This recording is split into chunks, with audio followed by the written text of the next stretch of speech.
इस गहन चर्चा में स्वागत है। आज हमारे पास जो स्रोत हैं वे 1978 की एक बहुत ही चर्चित और काफ़ी दिलचस्प किताब से लिए गए हैं। हाँ, बिक्रम्स बिगनिंग योगा क्लास, जिसे बिक्रम चौधरी और बोनी जोन्स रेनॉल्ड्स ने लिखा था। बिल्कुल। और हमारा मिशन आज सिर्फ ये जानना नहीं है कि कौन सा स्ट्रेच कैसे किया जाता है या योगा मैट पर कैसे बैठना है। सही कहा। हम उस गहरे दर्शन और शारीरिक विज्ञान को डिकोड करने जा रहे हैं जो ये दावा करता है कि 26 आसनों की एक खास श्रृंखला हमारे शरीर को पूरी तरह से फिर से जीवंत कर सकती है। तो चलिए इसे थोड़ा बारीकी से समझते हैं, क्योंकि इस विषय को समझने के लिए हमें सबसे पहले अपने शरीर को देखने का नजरिया बदलना होगा। मतलब एक मशीन की तरह? हाँ, एकदम। कल्पना कीजिए कि एक बहुत ही शानदार करोड़ों की कीमत वाली मशीन है। उसे सालों तक एक गैरेज में ऐसे ही छोड़ दिया गया है। और उसका सही से इस्तेमाल नहीं हुआ है। बिल्कुल। उस पे मौसम की मार पड़ी है और अब उसके पुर्जों में जंग लग चुका है। जब भी उसे चलाने की कोशिश होती है तो उसमें से अजीब सी आवाजें आती हैं, वो अटक अटक कर चलती है। और कभी भी ब्रेकडाउन हो सकता है। हाँ, हम इंसान अक्सर अपने शरीर के साथ बिल्कुल ऐसा ही करते हैं, है ना? वही तो। हम सालों तक इसका गलत इस्तेमाल करते हैं, इसे जंग लगने देते हैं और फिर भी उम्मीद करते हैं कि ये मशीन एकदम सही तरीके से काम करेगी। ये किताब उसी जंग लगी मशीन को पूरी तरह से खोलने, उसकी सफाई करने और उसे दोबारा कसने का एक मैनुअल है। इस किताब की शुरुआत ही एक बहुत ही दिलचस्प और प्रासंगिक नजरिए से होती है। 1975 का समय है, बेवर्ली हिल्स का एक स्टूडियो है, लेकिन कहानी किसी फिट एथलीट के नजरिए से नहीं बताई गई है। अच्छा, तो किसके नजरिए से है? सहलेखिका बॉनी जोन्स रेनॉल्ड्स अपनी ही कहानी बताती हैं। एक मध्यम आयु वर्ग की महिला जिनका वजन ज्यादा है और जिनकी रीढ़ की हड्डी में गंभीर समस्याएं हैं। तो वो बदलाव की उम्मीद से वहां जाती हैं? हाँ, और यहीं पर विक्रम का वो मूल दर्शन सामने आता है जिसे उन्होंने जंक बॉडी यानी कबाड़ शरीर का नाम दिया है। जंक बॉडी, ये तो काफी कड़ा शब्द है। बिल्कुल। विक्रम का मानना है कि आधुनिक जीवन शैली ने हमारी इस शानदार मशीन को कबाड़ बना दिया है। दिन भर कुर्सी पर बैठे रहना, तनाव लेना। हाँ, वो सब तो हम रोज ही करते हैं। तो उनके अनुसार उनका ये स्टूडियो कोई जिम या आराम करने की जगह नहीं है, बल्कि ये शरीर और दिमाग के ढीले पेंच कसने का एक अस्पताल है। लेकिन ये कोई आम अस्पताल नहीं है। मैंने पढ़ा है कि इसके नियम बहुत ही अजीब और सख्त है। हाँ, किताब में एक सिद्धांत का जिक्र है जिसे बैंक में जमा पैसे या क्यूमुलेटिव इफेक्ट कहा गया है। मतलब शुरुआती लोगों के लिए पहले 2 महीने तक बिना नागा किए हर दिन अभ्यास करना अनिवार्य है। एकदम सही। और अगर किसी ने सिर्फ एक दिन की भी छुट्टी ले ली तो ऐसा नहीं है कि उसकी प्रगति वहीं रुक गई। किताब कहती है कि उसके पॉइंट्स कट जाते हैं। एक बात समझ नहीं आ रही है, क्या ये किसी सख्त वीडियो गेम के नियम जैसा नहीं लगता जहां गलती करने पर सीधे पेनल्टी मिलती है? एक दिन की छुट्टी के लिए दुगनी सजा देना, क्या सेहत सुधारने का यह कोई तार्किक तरीका है या सिर्फ डराने की तरकीब है? यहाँ सबसे दिलचस्प बात यह है कि ये नियम केवल मांसपेशियों को मजबूत करने के लिए नहीं बनाया गया है। ये एक बहुत गहरी मनोवैज्ञानिक प्रतिबद्धता की मांग कर रहा है। अच्छा, मनोविज्ञान से जुड़ा है। हाँ, जब हम अपनी दिनचर्या में ढील देते हैं तो हमारा शरीर और दिमाग तुरंत अपनी पुरानी आरामदायक और जंग लगी अवस्था में वापस जाने की कोशिश करते हैं, क्योंकि शरीर हमेशा सबसे कम ऊर्जा खर्च करने वाला रास्ता चुनता है। समझ रहा हूं। तो ये पॉइंट्स कटने वाली बात मानसिक रूप से हार ना मानने के लिए है। बिल्कुल। ये एक तरह का शॉक ट्रीटमेंट है जो दिमाग को बताता है कि अनुशासन ही एकमात्र रास्ता है। और ये अनुशासन किसी शांत और ठंडे वातावरण में नहीं निभाया जा रहा है। किताब में इस स्टूडियो की तुलना इंडियन सॉल्ट माइन यानी नमक की खदान से की गई है। हाँ, बाप रे, वो गर्मी। कल्पना कीजिए एक ऐसे कमरे की जिसका तापमान 105 डिग्री फ़ारेनहाइट से ज्यादा है और जहां नमी इतनी है कि हवा भारी महसूस होती है। वो पसीना निकालने वाली भयंकर गर्मी है। लेकिन किताब तर्क देती है कि ये गर्मी मांसपेशियों को लचीला बनाती है और चोट लगने से बचाती है। जैसे सूखी और ठंडी रबर बैंड को खींचने पे वो टूट सकती है ना? है ना? वही तो। लेकिन अगर उसे गर्म कर दिया जाए तो वो आसानी से खिंच जाती है। इसके साथ ही इसमें एक बहुत ही स्पष्ट अंतर बताया गया है कि अच्छा दर्द क्या है और चोट लगने वाला खतरनाक दर्द क्या है। अच्छा दर्द मतलब मांसपेशियों का सही खिंचाव। हाँ, और इसी दर्द और संघर्ष को समझाते हुए किताब आदर्श बनाम हकीकत की तुलना पेश करती है। एक मास्टर जिसे उन्होंने रबर पर्सन कहा है, उसकी मुद्रा एकदम परफेक्ट और शांत होती है। लेकिन फिर उसकी तुलना एक आम इंसान से की जाती है जो उस भयंकर गर्मी में संघर्ष कर रहा है। बिल्कुल, जिसके हाथ पैर कांप रहे हैं, पसीना आंखों में जा रहा है। यह हकीकत को स्वीकार करना इस दर्शन का बहुत बड़ा हिस्सा है कि कांपना कमजोरी नहीं है, बल्कि मशीन का खुद को खोलना है। यहाँ कहानी सच में बहुत दिलचस्प हो जाती है। क्योंकि ये गर्मी और पसीना सिर्फ कैलोरी जलाने के लिए नहीं है। तो फिर किस लिए? ये सब शरीर को एक बहुत ही विशिष्ट शारीरिक प्रक्रिया के लिए तैयार कर रहा है। 26 आसनों की श्रृंखला में खास तकनीक है जिसे टर्निकेट तकनीक कहा गया है। टर्निकेट। इसे ऐसे समझिए जैसे आपके बगीचे में पानी का कोई पाइप हो और आप उसे बीच से कसकर मोड़ दें। क्या होगा? पानी का बहाव रुक जाएगा और दबाव बढ़ जाएगा। और फिर अचानक से जब आप पाइप को छोड़ते हैं तो पानी इतने तेज बहाव के साथ आगे बढ़ता है कि वो सारी गंदगी साफ कर देता है। बिल्कुल। ये उदाहरण शरीर के कार्डियोवैस्कुलर सिस्टम पर बिल्कुल सटीक बैठता है। हाँ, जब शरीर 105 डिग्री की गर्मी में होता है तो धमनियां पहले से ही फैली होती हैं। इस तकनीक के जरिए रक्त प्रवाह को कुछ पलों के लिए जानबूझकर रोका या धीमा किया जाता है। और जब उस आसन को रिलीज किया जाता है तो ताजा ऑक्सीजन से भरपूर खून पूरे सिस्टम में दौड़ता है, एकदम एक लहर की तरह। ये नसों के अंदर जमे हुए मेटाबॉलिक कचरे और टॉक्सिन्स को साफ करने का काम करता है। लेकिन एक मिनट रुकिए, हमारे अपने ही रक्त प्रवाह को रोकना, नसों में कृत्रिम रुकावट पैदा करना, क्या ये खतरनाक नहीं है? ये सवाल बहुत स्वाभाविक है। मतलब शरीर तो लगातार ऑक्सीजन की मांग कर रहा है और हम जानबूझकर सप्लाई रोक रहे हैं। ये तो खुद को नुकसान पहुंचाने जैसा लग रहा है। नहीं, हमें यहाँ शरीर के तंत्र को समझना होगा। ये कोई स्थायी रुकावट नहीं है, बल्कि बहुत ही नियंत्रित समय के लिए किया गया दबाव है।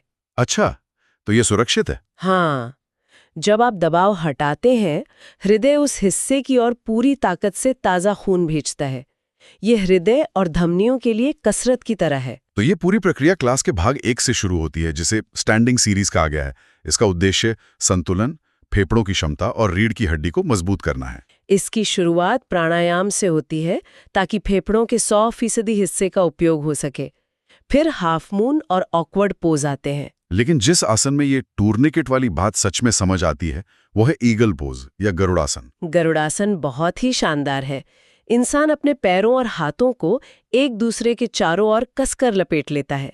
ये एक साथ शरीर के 14 प्रमुख जोड़ों पर दबाव बनाता है। 14 जोड़? बाप रे! हाँ, टखनों, घुटनों, कूल्हों, कलाई, कोहनी और कंधों पर। जब आप इस मुद्रा से बाहर आते तो आपको उन जोड़ों में एक गर्माहट महसूस होती है। वो ताज़ा खून अंदर जा रहा होता है। इसके बाद स्टैंडिंग बो पुलिंग पोज आता है। यहाँ हृदय गति बहुत तेजी से बढ़ती है। और फिर आता है द किलर पोज। अरे हाँ, ट्रायंगल पोज। इसे किलर सिर्फ इसलिए नहीं कहा गया कि ये मुश्किल है, बल्कि यह शरीर की हर मांसपेशी और अंग को एक ही समय में काम पर लगा देता है। ये स्टैंडिंग सीरीज का सबसे उच्चतम बिंदु है। इसके अंत में बैलेंसिंग स्टिक है जो धमनियों की सफाई करता है, और फिर ट्री पोज तथा टो स्टैंड जो घुटनों और कूल्हे में तेल डालने का काम करते हैं। अब तक शरीर पूरी तरह से एक भट्टी की तरह गर्म हो चुका है। अब जरा उस स्थिति की कल्पना कीजिए। आपकी हृदय गति 160 बीट्स प्रति मिनट तक पहुंच चुकी है। हर मांसपेशी कांप रही है। हाँ, अगर हम शरीर को ऐसे ही छोड़ दें तो इंसान शायद वहीं गिर पड़े। शरीर को फर्श पर जाने से पहले इस बदलाव को सोखने की जरूरत होती है। और यहीं पर शवासन का प्रवेश होता है, जमीन पर बिल्कुल सीधे लेटना। विक्रम का मानना है कि ये 26 आसनों में सबसे कठिन और महत्वपूर्ण आसन है। लोग तो इसे आराम समझते हैं। अगर हम इसे बड़ी तस्वीर से जोड़कर देखें तो शवासन सिर्फ आंख बंद करके आराम करना नहीं है, ये शरीर के रिबूट होने की प्रक्रिया है। मतलब जब आप 160 की हृदय गति के बाद अचानक स्थिर लेट जाते हैं। हाँ, आपका नर्वस सिस्टम तेजी से खुद को कैलिब्रेट करता है। वो सारा ताज़ा खून पूरे शरीर में फैलने लगता है। ये सक्रिय विश्राम है। फिर शवासन के बाद शुरू होता है भाग 2, द फ्लो सीरीज। अब सीरियस योग शुरू होता है जो रीढ़ और आंतरिक अंगों पर केंद्रित है। इसमें विंड रिमूविंग पोज है जो पाचन तंत्र को उत्तेजित करता है। लेकिन यहाँ एक और दिलचस्प बात है। फर्श पर होने वाले हर आसन के बीच में एक सिटअप किया जाता है। और इस सिटअप एब्स बनाने के लिए नहीं है। जब आप गहरा बैक बेंड करते हैं तो रीढ़ एक दिशा में मुड़ जाती है। तो उसे वापस समतल करने के लिए सिटअप किया जाता है। बिल्कुल, ताकि रीढ़ लचीली बनी रहे। इसके बाद रीढ़ को मजबूत करने वाली श्रृंखला है कोबरा, लोकस्ट, फुल लोकस्ट और बो पोज। लेकिन इसके बाद एक आसन आता है जिसे फिक्स्ड फर्म पोज कहा गया है।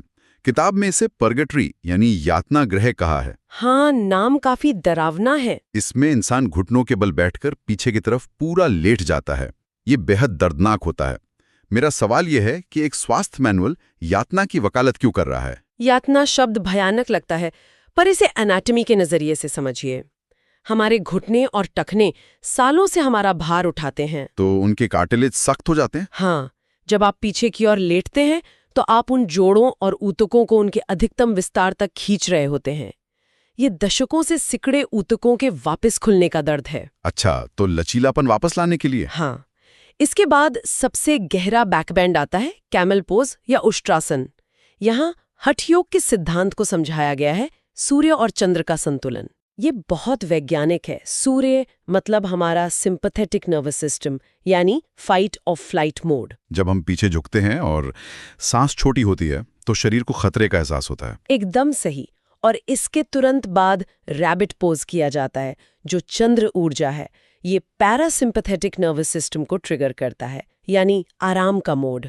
तो हठ का असली मतलब नर्वस सिस्टम को तनाव और शांति के बीच स्विच करने की ट्रेनिंग देना है। और अंत में कपालभाति होती है।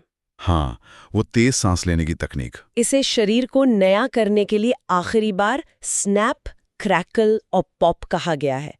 डायफ्राम तेजी से ऊपर धकेला जाता है, जिससे पुरानी कार्बन डाइऑक्साइड बाहर निकल जाती है। सिद्धांत के स्तर पर ये 26 आसनों का क्रम बहुत ही तार्किक और व्यवस्थित है। ये एक इंजीनियरिंग मास्टर क्लास है।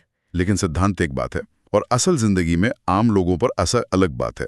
किताब में क्लास नोट्स दिए गए हैं, जूलियट प्राउस जैसे सेलिब्रिटीज तो हैं, लेकिन आम लोगों की कहानियां ज्यादा खींचती हैं। जैसे हिल्डा की कहानी, 75 वर्ष की महिला जिनके जोड़ कंक्रीट बन चुके थे। हाँ, और योग से वो कंक्रीट पिघलने लगा, वो खुद को उम्रहीन महसूस करने लगी। और आर्ची, जो स्ट्रेचर पर लाया गया था क्रॉनिक बैक पेन के साथ, वो अभ्यास के बाद एक कंटोशनिस्ट की तरह लचीला हो गया। लवीनिया की कहानी भी तो है, जो संशय में थी। उसे लगा बिक्रम क्रूर हैं, लेकिन फिर समझा कि वो कठोरता असल में उसकी क्षमता पर बिक्रम का विश्वास था। हाँ, दर्द से डरकर खुद को रोकना नहीं है। किताब के अंत में कुछ अपेंडिक्स दिए गए हैं, half class, pick me upset, बच्चों और बुजुर्गों के लिए निर्देश। लेकिन एक अनुभाग बहुत बहस का विषय बन सकता है, चिकित्सा संबंधी दावे। ये एक महत्वपूर्ण सवाल खड़ा करता है। किताब दावा करती है कि ये योग अस्थमा, हाई ब्लड प्रेशर का इलाज कर सकता है, और सबसे चौंकाने वाला, गर्भवती महिलाओं को आसान प्रसव के लिए डिलीवरी तक ये कठोर आसन करने चाहिए। 105 डिग्री में गर्भवती महिला के लिए ये व्यायाम। आज का चिकित्सा विज्ञान इसे लेकर बहुत अलग राय रखता है। हाँ, डॉक्टर तो मना करेंगे। लेकिन हमें याद रखना होगा कि ये 1978 की किताब है। हमारा उद्देश्य यह तय करना नहीं है कि वे सही थे या गलत, बल्कि यह देखना है कि उस दौर में लेखकों का इस पद्धति पर कितना गहरा विश्वास था। तो इस सब का क्या मतलब है? इन सभी प्रक्रियाओं, टॉनिकेट तकनीक और पसीने से लथपथ कमरों को एक साथ रखकर देखें तो ये स्वास्थ्य को देखने का एक नया दर्शन है। बिल्कुल। बिक्रम और बॉनी के अनुसार सच्चा स्वास्थ्य किस्मत से नहीं मिलता, ये एक चुनाव है। स्वास्थ्य एक विकल्प है। उनका संदेश है कि शरीर नाजुक कांच का बर्तन नहीं है, ये एक शानदार मशीनरी है जिसमें खुद की मरम्मत करने की प्राकृतिक क्षमता है। बस उसे एक वैज्ञानिक ट्रिगर की जरूरत है ना? हाँ, अत्यधिक गर्मी और उन 26 आसनों का सटीक क्रम। और यही पर हमें अपने जीवन पर विचार करना चाहिए। आज हम सुविधा के इतने आदी हो चुके हैं, हर चीज के लिए ऐप चाहिए, जरा सी असुविधा पर गोली चाहिए। हमने अपने शरीर की मरम्मत करने की क्षमता को कमतर आंकना शुरू कर दिया है। हम असुविधा से डरते हैं, उस अच्छे दर्द से भागते हैं जो संकल्प को मजबूत बनाने के लिए जरूरी है। बिल्कुल सही बात है। अगर हमारा शरीर वाकई एक ऐसी मशीन है जो खुद की मरम्मत कर सकती है, जिसे सिर्फ एक वैज्ञानिक झटके की जरूरत है, तो क्या हमारी तुरंत आराम पा लेने की आदत ने हमें कमजोर नहीं कर दिया है? शारीरिक और मानसिक दोनों रूप से। क्या सच्चा स्वास्थ्य हमेशा दर्द से भागने में है या एक नियंत्रित दर्द से गुजरने में है, जहां उस आग के पार एक बिल्कुल नया जंग मुक्त शरीर हमारा इंतजार कर रहा है? ये एक ऐसा विचार है जिस पर हम सबको अकेले में विचार करना चाहिए।